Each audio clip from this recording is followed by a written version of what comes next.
Yo, halo! Kali ini ada handphone unik lagi dari Unihertz dengan tipe Titan Pocket.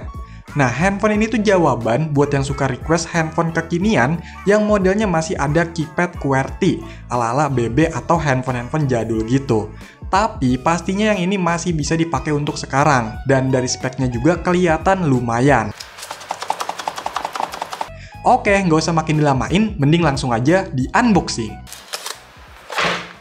Di dalamnya, pertama ada tempat yang isinya SIM ejector, terus dapat pelindung layar, lumayan, ada kertas-kertas petunjuk penggunaannya, dan untuk garansinya juga. Lanjut, ada handphonenya, wis ditaruh dulu ya.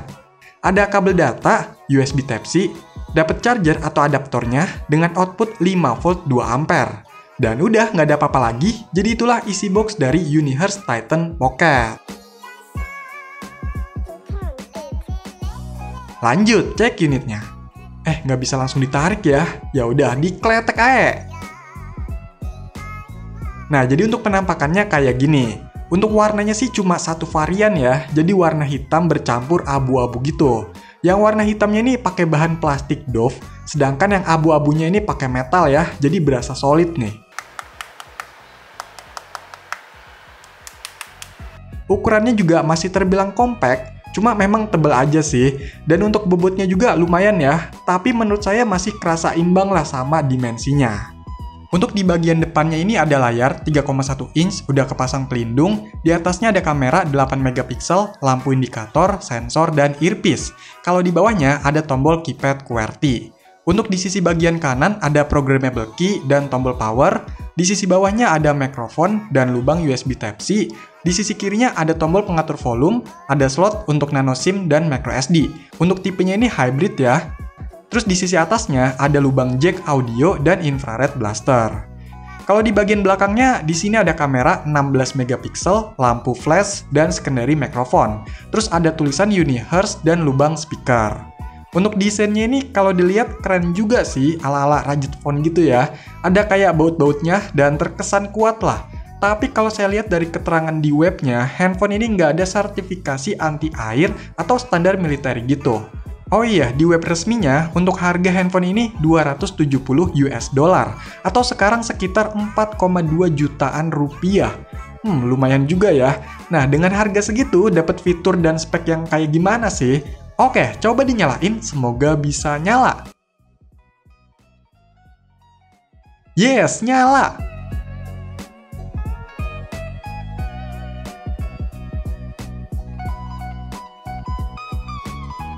Dan inilah tampilan awal dari Unihertz Titan Pocket. Coba cek ke settings, about. Untuk OS-nya ini pakai Android versi 11 dengan security update di 5 Desember 2021. Untuk penyimpanannya, ini baru kepake sekitar 8,8 GB dari total 128 GB. Jadi sisanya sekitar 119 GB. Sedangkan untuk RAM-nya udah kepake sekitar 1,9 GB dari total 6 GB.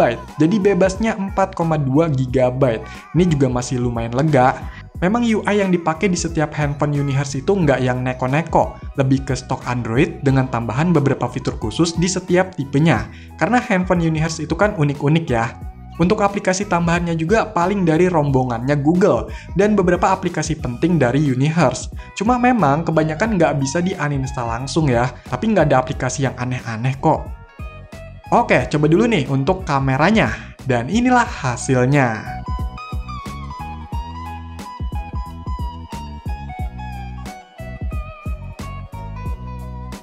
Oke, jadi ini adalah hasil rekaman video dari handphone Unihertz Titan Pocket. Nih, saya sambil sepedahan ya. Untuk hasil kameranya seperti ini videonya. Menurut kalian gimana nih untuk hasil rekaman videonya? By the way, pemandangan di sini oke juga ya. Unihertz Titan Pocket ini sebenarnya udah dirilis sekitar tahun 2021, dan tipe ini merupakan versi lebih kompaknya dari Unihertz Titan yang biasa. Untuk spesifikasinya, handphone ini menggunakan MediaTek Helio P70, RAM-nya 6GB, internal 128GB, GPU-nya Mali G72, layarnya 3,1 inch, jaringannya 4G, baterainya 4000 mAh, dan menggunakan OS Android 11. Oh iya, baru kali ini saya cobain handphone Unihertz dapat update. Ya walaupun nggak terlalu banyak perubahan, tapi ini ningkatin security patch dan ada tambahan atau perbaikan fitur basic bawaan sistem Android-nya. Tipe Unihertz Titan itu memang fitur unggulannya di keypad QWERTY-nya. Jadi berbeda dengan kebanyakan handphone Android saat ini yang udah pakai full layar. Mungkin ada beberapa orang yang lebih seneng ngetik dengan keyboard fisik kayak gini, karena lebih kerasa atau udah terbiasa mungkin pas zaman-zaman BB dan handphone QWERTY lainnya. Untuk keypadnya ini yang saya rasa memang empuk, masih terasa klikinya, jadi nggak ngempos gitu. Ukurannya juga pas, apalagi dia dibuat agak miring-miring gitu, nggak flat, jadi lebih mudah memetakan atau tahu jarak antar hurufnya. Cuma penempatan tombol Shift, FN, ALT yang ada di baris atas ini malah bikin kagok kalau menurut saya. Soalnya kadang ketutup atau agak sulit diakses pas lagi ngetik. Dan dari beberapa handphone QWERTY zaman dulu yang pernah saya coba, tombol-tombol itu biasanya ada di bawah, nggak terlalu atas kayak gini. Jadi butuh adaptasi lagi. Oh iya, kalau untuk navigasi sistemnya, di handphone ini masih tetap menggunakan touchscreen ya, bisa pakai gesture gitu. Jadi yang kotak ini bukan semacam touchpad, ini tuh fingerprint scanner yang bisa juga digunakan layaknya tombol home. Terus di sini juga ada tombol tambahan untuk back dan membuka recent app. Nah, kerennya, keypadnya ini juga bisa digunakan kayak buat swipe atau scroll gitu. Ada fitur yang namanya Scroll Assistant. Jadi ini bisa diusap gitu, bisa buat scroll vertikal atau horizontal. Ini berguna banget kalau lagi scroll sosmed atau chatting, karena posisi jempol nggak perlu naik lebih atas buat pakai touchscreen-nya, tapi tetap bisa stay di keypad.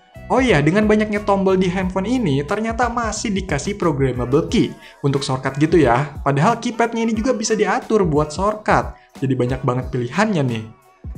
Selain keypadnya yang ngingetin sama BB, handphone ini juga punya lampu indikator yang warnanya itu bisa diubah-ubah sesuai dengan pengaturan dari masing-masing aplikasi. Untuk layarnya ini saya rasa masih cukup baik untuk kualitas warna dan kontrasnya. Multitouch-nya ini bisa sampai 5 sentuhan, itu udah lumayan lah. Rasio layarnya ini hampir 1:1, jadi kotak gitu, bukan yang landscape atau portrait. Cuma jadinya agak nanggung juga, ada beberapa aplikasi yang tampilannya jadi nggak normal. Nah uniknya, ada fitur yang namanya Mini Mode. Jadi ketika diaktifkan dengan swipe 2 jari, tampilan di layarnya ini jadi portrait, dan kepotong ya, rasionya berubah.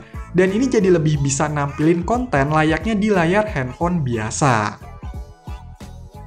Nah, secara performa, untuk benchmarknya pakai Antutu V10.1.3 dapat skor sekitar 250 ribuan. Dan untuk kecepatan storage-nya bisa dapat read sekitar 500 dan write 190 MB per second. Terus kalau ngomongin sensor, handphone ini udah dilengkapi sama sensor giroskop, magnetik, cahaya, ada infrared blasternya juga, bisa buat remote banyak perangkat ya, dan udah dilengkapi NFC. Jadi kalau menurut saya, untuk model handphone kayak gini, itu udah lengkap dan bagus juga. Karena model kayak gini kan biasanya lebih diperuntukkan untuk komunikasi, lebih ke chatting atau sosmed yang nggak begitu masif. Tapi lucunya, di model handphone kayak gini, Unihertz malah ngasih fitur game mode. Padahal kalau dilihatnya aja kayak aneh gitu kalau buat main game kekinian di handphone ini. Ya oke lah kalau buat main game-game yang nggak begitu berat, yang nyantai-nyantai aja. Tapi kalau yang game-gamenya rusuh, butuh kecepatan dan ketepatan, apalagi itu gamenya yang cukup berat, pasti kurang nyaman main di handphone kayak gini. Kecuali ya kalau emang maksa, silahkan. Terus kalau gamenya itu secara bawaan landscape, ini makin aneh maininnya. Tapi lagi-lagi ada fitur unik, yaitu rotation control. Jadi kita bisa paksain rotasi layar dari gamenya ke portrait, landscape, atau lainnya lah. Nah ini sih salah satu keuntungan kalau layarnya kotak. Walaupun secara tampilannya tetap kurang proporsional, tapi setidaknya bisa dipegang dengan sedikit normal kalau dijadiin potret ya. Ya, terlepas dari model handphone ini, sebenarnya Helio P70 dengan racikan di handphone ini masih lumayan. Buat jalanin aplikasi kekinian nggak ada masalah, bahkan masih bisa diajak buat mainin beberapa game menengah, contohnya kayak Mobile Legends ini. Walaupun mentok di settingan high, tapi masih kerasa oke-oke aja. By the way, perlu dites buat main game-game yang berat lainnya nggak nih? Biar lebih kesiksa gitu. Untuk baterainya yang 4000 mAh, yang saya rasa itu memang masih termasuk awet, tapi masih kurang dari ekspektasi. Saya kira bakal lebih awet banget gitu. Screen on time pemakaian saya bisa dapat sekitar 5 jam. Dan kalau misalnya buat main game kayak Mobile Legends, 1 match 15 menit, itu ngurang sekitar 5%. Kalau buat nonton live sekitar 30 menitan, itu juga ngurangnya sekitar 5%. Ya sebenarnya segitu udah lumayan sih. Sedangkan untuk ngecharge-nya butuh waktu sekitar 2,5 jam dari 20% sampai full. Nah, kalau untuk suara speakernya, menurut saya biasa aja, nggak spesial dan nggak begitu jelek juga. Suaranya memang kenceng, tapi kalau pas ditaruh tetap aja nanti suaranya agak ketutup gitu. Karena posisi speakernya itu ada di belakang. Dan walaupun lubangnya ada 2, ini belum stereo ya.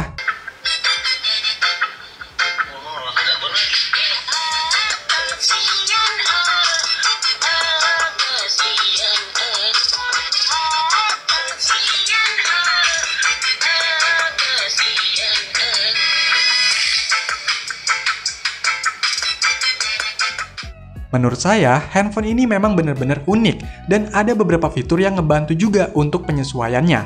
Karena ya sistem dan aplikasi zaman sekarang itu kan didesain untuk handphone yang udah full touchscreen ya.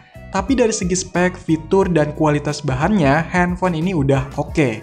Mungkin ini bisa jadi referensi buat orang-orang yang butuh handphone kekinian dengan OS Android, tapi dengan model yang punya keypad QWERTY. Ya paling di harganya aja sih, yang lagi-lagi lumayan mahal banget Unihertz. Oke, jadi itulah handphone Android yang punya keypad QWERTY, yaitu Unihertz Titan Pocket. Silahkan dikomentarin, like, share, dan subscribe channel ini. Terima kasih.